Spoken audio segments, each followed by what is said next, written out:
The strongest salute is the one that silences an entire crowd. The applause had faded, the brass band had gone quiet, and hundreds of people gathered beneath a bright autumn sky stood perfectly still, unable to understand why one of the most respected four-star generals in the United States Army had just stepped away from the official ceremony, ignored every politician waiting to greet him, and walked instead toward an elderly black man wearing a weathered brown jacket and a faded veteran's cap. The old man stood near the edge of the memorial plaza with his hands folded in front of him, saying nothing, asking for nothing, almost blending into the sea of spectators who had come to honor those who had served. Then, without hesitation, General Marcus Reynolds stopped only a few feet away, straightened his posture with unmistakable military precision, and delivered a flawless salute. Every conversation died in an instant. Reporters lowered their microphones. Cameras froze on the unexpected moment. Veterans who had been chatting quietly instinctively turned toward the silent exchange, their expressions shifting from curiosity to disbelief. The mayor looked confused. Several city officials exchanged uncertain glances, searching each other's faces for an explanation that never came. Near the front row, Ethan Walker, the confident young son of Police Chief Robert Walker, stared at the scene as the color slowly drained from his face. Only minutes earlier, he had been certain that the elderly man standing alone was nobody important, just another forgotten veteran who had wandered too close to the reserved area. He had spoken with the certainty of someone who had grown up believing authority belonged to people like him. His confident smile had drawn quiet laughter from a few onlookers who assumed he knew what he was talking about. But now, not a single voice could be heard. The only sound drifting across the memorial grounds was the steady breeze moving the American flags that lined the walkway, each one fluttering with quiet dignity beneath the clear blue sky. General Reynolds never broke his salute. His eyes remained fixed on the elderly veteran with a level of respect that could never be faked. Whatever history stood between those two men was obviously deeper than rank, older than medals, and stronger than public recognition. The veteran slowly returned the salute with calm confidence, not proudly, not dramatically, but with the quiet discipline of someone who had repeated that movement countless times over a lifetime of service. No speeches were exchanged. No introductions were offered. The silence itself seemed to carry more meaning than words ever could. Across the plaza, people instinctively sensed they were witnessing something far greater than a ceremonial gesture. They simply did not know why. And as Ethan struggled to understand how everything had changed in only a matter of moments, one question quietly settled over the crowd. Who was the man everyone had overlooked until America's highest-ranking officer chose to honor him before the entire city? 45 minutes earlier, the town square looked nothing like it did now. Volunteers adjusted rows of folding chairs while local high school students rehearsed patriotic songs beneath a temporary stage decorated with American flags and wreaths of red, white, and blue. The crisp October air carried the scent of fresh coffee from a nearby cafe, and families slowly gathered along Main Street wearing jackets against the cool morning breeze. Veterans arrived one by one, some proudly displaying service caps covered with unit patches, others wearing simple coats that revealed nothing about the lives they had once lived. Among them was Samuel Carter. He stepped quietly from an aging pickup truck that had clearly seen countless miles across American highways. He paused for a brief moment before closing the door gently, resting one hand on the roof as he looked across the memorial plaza.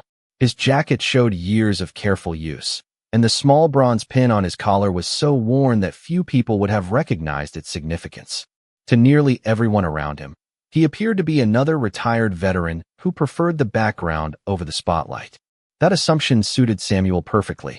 Recognition had never been the reason he continued attending ceremonies like this. Every Memorial Day, every Veterans Day, every local remembrance service, he returned for the same reason. Not for applause, not for photographs, not for speeches. He came because he believed the names engraved on the granite memorial deserved witnesses, even decades after the uniforms had been folded away. As he walked toward the monument, several older veterans exchanged quiet nods with him. None of them spoke for long. They did not need to. Years of shared service had taught them that respect often lived in silence rather than conversation. Samuel stopped beside a polished stone engraved with dozens of names. His weathered hand rested lightly against the cool surface as sunlight reflected across the carved letters. His expression remained calm, but behind his steady eyes lived memories too personal to describe and too important to forget. Nearby, children laughed as they chased one another across the grass before parents gently called them back toward the ceremony. A young boy noticed Samuel's service cap and smiled before offering a small wave.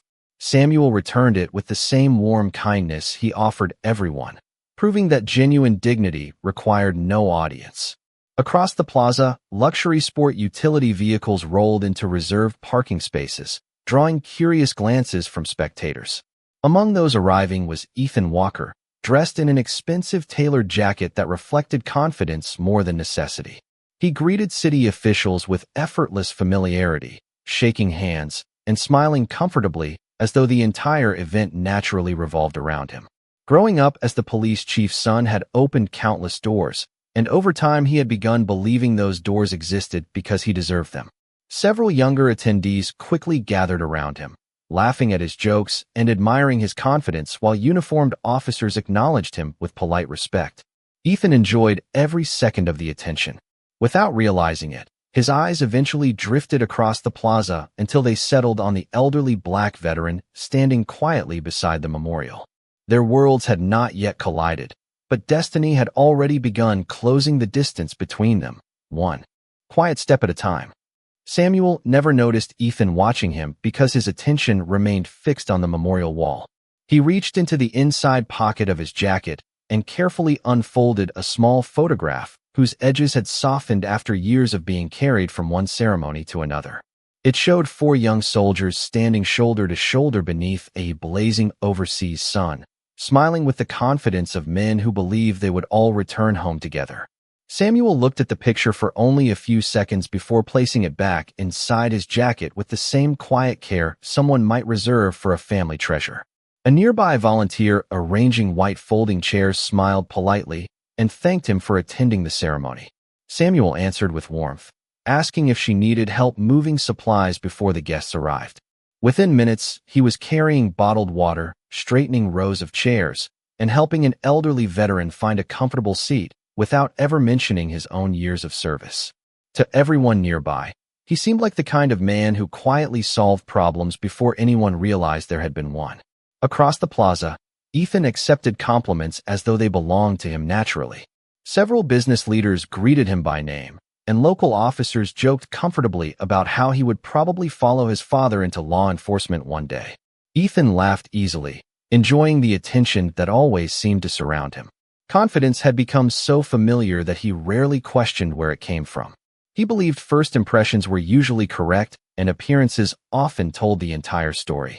When he noticed Samuel lifting another box of programs for the volunteers, he assumed the older man was part of the event staff. The worn jacket, the weathered boots, the faded cap, and the quiet manner all fit neatly into a conclusion Ethan reached without hesitation. He never considered that a person's greatest achievements could remain completely invisible to strangers. A few feet away, retired Sergeant William Foster recognized Samuel immediately. His eyes widened with genuine respect, and he started walking toward him before stopping. Halfway across the plaza, something held him back. Perhaps it was instinct. Perhaps it was the belief that Samuel preferred privacy over recognition. William simply nodded from a distance instead, and Samuel returned the gesture with a faint smile that carried decades of mutual understanding. Neither man realized Ethan had noticed the exchange. He interpreted the quiet nod as nothing more than a casual greeting between 2 older attendees. Meanwhile, city workers rolled out a long red carpet leading toward the stage where distinguished guests would soon arrive. Uniformed honor guards rehearsed their timing while musicians carefully tuned their instruments. Every detail reflected precision, discipline, and respect. Yet beneath the polished surface of the ceremony, another story was already beginning to unfold, one built not on medals or titles, but on assumptions. The distance between Ethan and Samuel continued shrinking with every passing minute until only a few yards separated them. One carried the confidence of inherited authority. The other carried the quiet strength earned through sacrifice. Neither understood that before the morning ended, The entire town would learn the difference between being recognized because of a name and being remembered because of a life lived with honor. The ceremony was less than 20 minutes away from beginning when the reserved seating area started filling with city officials, donors, and invited guests. Volunteers politely directed people toward their assigned sections, making small adjustments as families settled into their chairs. Samuel noticed one elderly veteran using a cane while searching for an open seat farther from the crowd. Without hesitation, he stepped forward, carried the man's folded chair closer to the front, and wished him a meaningful morning before quietly turning to leave. It was a simple act of kindness that drew little attention from most people, but Ethan happened to witness it from across the plaza. Instead of seeing generosity, he saw someone moving through an area he assumed required special permission. His expression tightened as he walked confidently towards Samuel with two friends following only. A few steps behind, their conversation faded as nearby spectators sensed an uncomfortable shift in the atmosphere. Ethan stopped directly in front of Samuel and glanced at the faded veteran's cap before looking slowly over the worn jacket and weathered boots. His smile carried more confidence than courtesy. "Excuse me, sir," he said loudly enough for several nearby guests to hear. "The reserved section is for honored guests and official participants. The public seating is over there." He pointed toward the back rows without waiting for an answer. Samuel met his eyes with calm respect. "Thank you," he replied evenly. "I was only helping another veteran find his seat." Ethan folded his arms. "That may be true, but you should probably let the volunteers handle that. They know who belongs where." A few people glanced toward the conversation before quickly looking away, unwilling to become involved. Samuel nodded gently. "Everyone deserves a little help now and then." His quiet response carried no irritation, only patience. That unexpected calm somehow unsettled Ethan even more. He had expected an argument or at least an apology. Instead, he found himself standing before someone who refused to match arrogance with anger. One of Ethan's friends let out an awkward laugh and whispered something that earned a few uncertain smiles from those standing nearby. Ethan straightened his jacket as though reaffirming his own authority. "Events like this have rules," he continued. "People cannot simply wander into places because they feel like it." Samuel looked briefly toward the memorial before answering. "Respecting the occasion is exactly why I am here." There was no challenge in his voice, only quiet conviction. Retired Sergeant William Foster noticed the exchange from several yards away and instinctively started moving toward them, but another veteran lightly touched his arm. "Give it a moment," the older man murmured. William hesitated, concern visible across his face. Around them, the plaza remained beautiful beneath the bright morning sky. Flags continued to ripple gently in the breeze. Children laughed in the distance, and musicians rehearsed the opening notes of the national anthem. Yet beneath the peaceful setting, assumptions were beginning to outweigh understanding. Ethan believed he was protecting order. Samuel simply continued protecting his dignity. Neither man raised his voice. Neither stepped closer. But everyone within earshot could feel the growing weight of a conversation that was quietly changing the direction of the entire morning. Samuel gave a small nod, as though the conversation had already reached its natural conclusion, and stepped away from the reserved seating without a trace of resentment. He moved toward the edge of the memorial plaza where several folding chairs remained empty beneath the shade of an old oak tree. Rather than defending himself or questioning Ethan's assumptions, he quietly picked up another stack of printed programs that a volunteer had accidentally dropped and began handing them to arriving guests with the same gentle smile he had offered everyone else that morning. His composure unsettled Ethan far more than any argument could have. There was something strangely disarming about a man who refused to be offended even when given every reason to be. Ethan watched him for a moment before letting out a confident laugh, hoping to ease the growing silence among his friends. "Some people just do not know when they are out of place," he remarked loudly enough for nearby spectators to hear. A few people forced polite smiles, but most simply looked down at the programs in their hands or continued walking toward their seats. The comment did not create the reaction Ethan expected. Instead, an uncomfortable quiet settled over the walkway. Across the plaza, retired Sergeant William Foster continued observing from a distance. His expression had grown more serious with each passing minute. Another veteran standing beside him quietly whispered, That young man has no idea who he is talking to. William answered with a slow shake of his head. Not yet. Neither of them moved forward. They both knew Samuel well enough to understand that he had never asked anyone else to defend his honor. Samuel finished distributing the last program and paused beside the memorial wall once again. He removed his cap. For a brief moment, as the breeze gently lifted his gray hair, his eyes rested on the engraved names, and his lips moved silently in what appeared to be a private prayer. A young girl carrying a small American flag wandered over and looked curiously at the long rows of names carved into the polished granite. "Did you know any of them?" she asked with innocent sincerity. Samuel smiled kindly before answering. "I knew enough of them to remember why days like this matter." The little girl nodded thoughtfully before returning to her family, holding her flag a little tighter than before. The exchange lasted only seconds, but several nearby spectators witnessed it. They saw patience instead of pride, humility instead of bitterness. Ethan, however, noticed something entirely different. He interpreted the growing attention around Samuel as an attempt to draw sympathy. Convinced that the older man was intentionally lingering near the center of the event, he took another step in Samuel's direction just as the distant sound of approaching engines echoed through the downtown streets.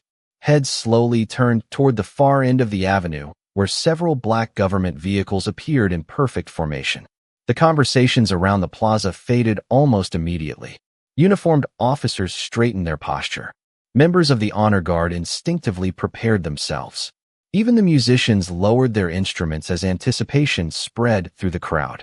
Ethan smiled confidently, believing the arrival of distinguished military guests would finally restore the order he thought had been interrupted. Samuel simply placed his cap back on his head, folded his hands in front of him once again, and quietly waited, showing no surprise at all as the convoy rolled steadily closer. The convoy came to a smooth stop beside the Memorial Plaza, its polished black vehicles reflecting the morning sunlight as members of the military honor detail stepped into position with quiet precision. Every movement followed a rhythm, shaped by discipline rather than ceremony alone. Conversations faded until even the smallest sounds seemed unusually clear. The gentle rustling of American flags, the distant call of birds above the courthouse roof, and the measured footsteps of uniformed personnel became the only voices left in the square. Then the rear passenger door opened, and General Marcus Reynolds emerged. His uniform carried decades of distinguished service, but it was his calm presence that immediately commanded the attention of everyone gathered. City officials instinctively walked forward, ready to welcome him. The mayor adjusted his tie. Members of the organizing committee smiled expectantly. Police Chief Robert Walker stood near the stage, prepared to offer a formal greeting on behalf of the city. Yet before anyone could speak, the general acknowledged them with nothing more than a polite nod and continued walking without slowing down. His eyes were focused somewhere beyond the line of waiting dignitaries. The unexpected decision created a ripple of confusion through the crowd. Reporters quickly redirected their cameras, trying to understand what had captured his attention. Ethan watched confidently at first, assuming the general was heading toward the reserved platform. Instead, the distance between the general and Samuel grew smaller with every measured step. Ethan frowned, glancing toward his friends as though expecting someone else to explain what was happening. Samuel remained exactly where he had been standing, his hands folded calmly in front of him, his weathered veteran's cap resting neatly above silver hair touched by countless seasons. There was no sign of surprise on his face, only quiet composure. Several retired veterans standing nearby instinctively straightened their posture. Sergeant William Foster slowly removed his cap and held it respectfully against his chest. One by one, other former service members followed his example without exchanging a single word. They understood something that much of the crowd had not yet realized. General Reynolds stopped exactly 3 feet in front of Samuel. For one long heartbeat, neither man spoke. The plaza seemed to hold its breath with them. Then, with flawless military precision, the general stood perfectly erect and raised his right hand in a formal salute, every movement deliberate, every detail exact. Gasps spread softly through the audience. Cameras clicked in rapid succession. Ethan's confident expression disappeared completely as he stared in disbelief. Samuel looked into the general's eyes for a quiet moment before returning the salute with equal discipline, his movements steady and practiced despite the passing years. No applause interrupted the silence. None was needed. The respect shared between those two men spoke more powerfully than any speech prepared for the ceremony. When the salute ended, General Reynolds lowered his hand and offered a gentle smile filled with genuine gratitude. His first words were spoken clearly enough for those closest to hear. "It is an honor to stand beside you again, Sergeant Major Carter." The title echoed across the silent plaza like the missing piece of a story no one had expected to hear. Faces filled with astonishment turned toward Samuel as decades of quiet service suddenly became visible, and Ethan felt the certainty he had carried all morning begin to disappear beneath the weight of a truth he had never imagined. The silence lingered long after the salute ended, as though no one wanted to be the first to interrupt a moment that had instantly become part of the town's history. General Marcus Reynolds stepped closer to Samuel Carter, his expression carrying the warmth of genuine respect rather than the formality expected from a public ceremony. "It has been far too many years," the general said quietly. Samuel smiled with the same calm humility that had defined him throughout the morning. "It is good to see you again, sir." The general gently shook his head. "You know better than to call me that when there is no battlefield between us." A few retired veterans smiled knowingly, recognizing the quiet humor shared only by people whose trust had been forged through years of service. The crowd, however, remained confused. Reporters leaned forward, microphones raised, hoping someone would finally explain why one of the nation's highest-ranking military leaders had greeted an elderly man standing alone before acknowledging anyone else. General Reynolds slowly turned toward the audience. "Many of you have spent this morning honoring military service," he began in a steady voice. "Allow me to introduce someone who taught countless soldiers, including myself, what service truly means." A ripple of surprise moved through the plaza. Ethan felt his heartbeat quicken as every word dismantled the assumptions he had made only minutes earlier. The general continued, "Sergeant Major Samuel Carter never asked for recognition. In fact, he spent most of his career making certain that others received the credit they deserved. He trained leaders before they ever wore stars on their shoulders. He believed that character mattered more than rank, and that respect was something earned every single day." Several officers standing near the stage exchanged astonished glances. Police Chief Robert Walker lowered his eyes briefly as he began sensing that something far larger than a simple misunderstanding had unfolded in front of the entire community. General Reynolds looked back toward Samuel before speaking again. "When I was a young officer, I made mistakes because I believed confidence alone was enough. Sergeant Major Carter reminded me that leadership begins with listening before speaking and serving before commanding. That lesson has guided every decision I have made since." The words settled over the audience with remarkable weight. Samuel did not react with pride or satisfaction. He simply stood quietly, almost uncomfortable becoming the center of attention. His humility only deepened the respect people felt toward him. Retired Sergeant William Foster finally stepped forward, removing his cap once more. "He did the same for all of us," he said softly. One by one, other veterans nodded in agreement. Some smiled through grateful memories while others quietly wiped tears from their eyes. Ethan remained frozen where he stood. The image he had constructed from an old jacket and faded boots had completely collapsed. He realized he had never asked a single question about the man standing before him. He had decided everything from appearance alone.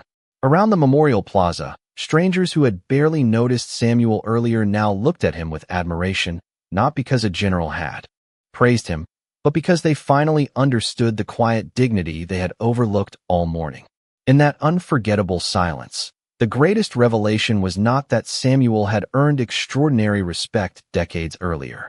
It was that he had carried that honor every single day without ever expecting the world to notice. Police Chief Robert Walker slowly stepped away from the stage, his polished shoes echoing softly across the stone walkway as every pair of eyes followed him. For years he had represented authority in the town, making difficult decisions with confidence and expecting others to trust his judgment. Yet at that moment, he was not walking as the police chief. He was walking as a father who had just witnessed his son learn a painful lesson in front of an entire community. He stopped beside Ethan without saying a word. The silence between them carried more weight than anger ever could. Ethan lowered his eyes for the first time that morning. The confidence that had surrounded him only minutes earlier had completely disappeared. Chief Walker looked toward Samuel before speaking in a calm, steady voice. "Sergeant Major Carter, I owe you an apology." Samuel answered with the same quiet composure that had defined every moment of the day. "There is no debt between us, Chief." Robert gently shook his head. "There is when someone is judged before they are known." Those words settled over the crowd with unmistakable honesty. Turning toward his son, the chief spoke softly enough that Ethan understood this was not a performance for reporters or politicians. Respect is not inherited. Neither is character. Every day, both have to be earned. Ethan swallowed hard as he looked at Samuel. He searched for words that would somehow undo the assumptions he had made, but none seemed large enough. Finally, he stepped forward. "Sergeant Major Carter," he said, his voice noticeably quieter than before. "I judged you without knowing anything about you. I believed I understood who you were because of what I saw instead of taking the time to ask. I was wrong, and I am truly sorry." No one interrupted. Cameras continued recording, but the apology felt deeply personal rather than public. Samuel studied the young man's face for a long moment before offering a gentle smile. "The strongest people are not the ones who never make mistakes," he replied. "They are the ones willing to admit them and learn from them." Ethan slowly nodded, listening more carefully than he had all morning. General Reynolds stepped beside Samuel and placed a respectful hand over his own heart. "That lesson," he said, "is exactly why generations of soldiers trusted this man. He never measured people by appearances. He measured them by integrity." Around the plaza, applause began quietly. It did not erupt all at once. Instead, it spread naturally from one veteran to another, then to families, volunteers, city officials, and finally nearly everyone gathered around the memorial. It was not applause for a dramatic confrontation or a public humiliation. It was recognition of humility, accountability, and grace. Chief Walker extended his hand toward Samuel. Samuel accepted it without hesitation. Their handshake lasted only a moment, but it reflected something far greater than reconciliation between two individuals. It reminded everyone watching that genuine authority is strongest when it is willing to acknowledge its own mistakes. As the ceremony finally prepared to begin, the atmosphere across the memorial plaza felt entirely different from the one that had existed less than an hour earlier. The American flags still moved gently in the morning breeze, but now they stood above a crowd that had been quietly reminded that honor cannot be recognized through clothing, age, or appearance alone. It reveals itself only to those willing to look beyond first impressions. The memorial ceremony continued beneath a clear blue sky, but everyone present understood they had experienced something no printed program could have predicted. The speeches that followed were thoughtful, the music heartfelt, and the wreaths respectfully placed beneath the monument. Yet conversations throughout the morning kept returning to the same quiet lesson. People no longer spoke about the unexpected arrival of a distinguished general. They spoke about the dignity of an elderly veteran who had answered misunderstanding with patience instead of resentment. When the official program concluded, families slowly gathered around the memorial to thank those who had served. Several young soldiers approached Sergeant Major Samuel Carter with sincere respect, asking if they might shake his hand. Samuel welcomed each one with the same humble smile, reminding them that every generation carried the responsibility to leave the country stronger than they found it. He never mentioned his own accomplishments unless someone asked directly, and even then he redirected praise toward the teammates who had stood beside him throughout his years in uniform. General Marcus Reynolds remained nearby for several extra minutes despite a demanding schedule. Before returning to his vehicle, he quietly embraced Samuel and said, "You taught us that leadership begins long before anyone receives a title." Samuel smiled gently. "And it continues long after the title is gone." The general nodded, knowing those words carried the weight of an entire lifetime. A short distance away, Ethan Walker stood beside his father, watching the crowd interact with Samuel in a completely different light than he had only an hour earlier. For the first time, he understood that real respect could never be demanded through family connections, public recognition, or inherited influence. It was earned through consistency, humility, and the choices a person made when nobody was watching. Before leaving the plaza, Ethan walked over to a group of volunteers collecting chairs and quietly asked if he could help. No cameras followed him. No reporters noticed. He simply began folding chairs beside people he had overlooked earlier that morning. Chief Robert Walker watched from a distance, saying nothing. He knew that meaningful change rarely announced itself with dramatic words. It revealed itself through quiet actions repeated over time. As the last guests departed, Samuel paused once more before the granite memorial. He removed his veteran's cap, looked across the rows of engraved names, and offered one final silent moment of gratitude before turning toward his old pickup truck. The afternoon sunlight stretched long shadows across the empty plaza while American flags continued to wave gently above the monument. The town would remember the remarkable salute for years to come, but those who truly understood the day would remember something even greater. A uniform may introduce authority. A title may command attention. A family name may open doors. But none of them can replace character. Character is revealed in the way we treat strangers, in the respect we offer before we know someone's story, and in the humility to admit when we have judged too quickly. Because in the end, the people who leave the deepest mark on the world are rarely the loudest voices in the crowd. They are the quiet souls who carry honor so faithfully that, when the truth finally becomes visible, respect rises naturally without ever being requested.